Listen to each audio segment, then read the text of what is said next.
Wapo watu wakipata shida wanakimbilia kwa waganga wa kienyeji. Wapo watu wakipata shida wanakimbilia kwa waganga wa kidunia.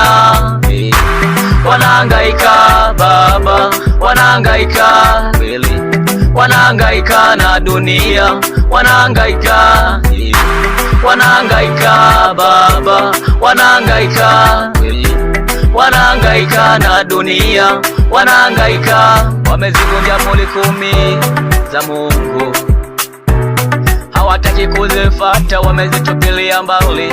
Wewe wakati Yesu alifundisha usitamani mali ya mtu mwenzio, wakati Yesu alifundisha usitamani mwanamke asiye mke wako, wameziba masikio yao, hawataki kusikia maneno ya Mungu. Ni hatari, shetani amewafumba macho yao, amezifunga akili zao, hawataki kumfuata Yesu.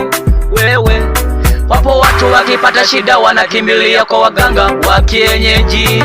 Wapo watu wakipata shida wanakimbilia kwa waganga wa kidunia. Wanahangaika baba, wanahangaika kweli, wanahangaika na dunia, wanahangaika, wanahangaika baba, wanahangaika kweli, wanahangaika na dunia, wanahangaika.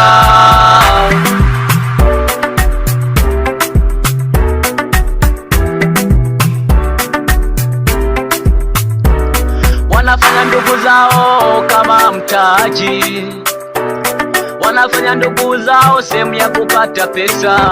Wewe wanaua watoto wao wenyewe waliowazaa, wanawafanya wajinga lengo wapate pesa. Wanadamu badilika, wanadamu badilika, mali na pesa kwa Mungu hivyo si kitu.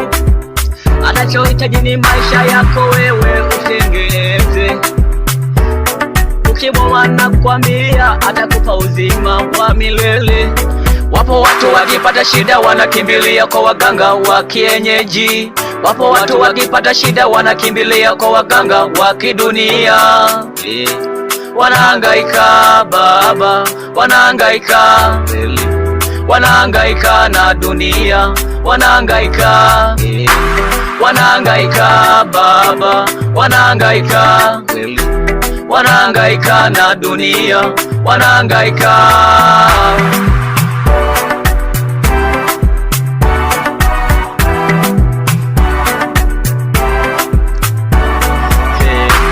Wanahangaika baba, wanahangaika kweli, wanahangaika na dunia, wanahangaika, wanahangaika baba, wanahangaika kweli, wanahangaika na dunia, wanahangaika.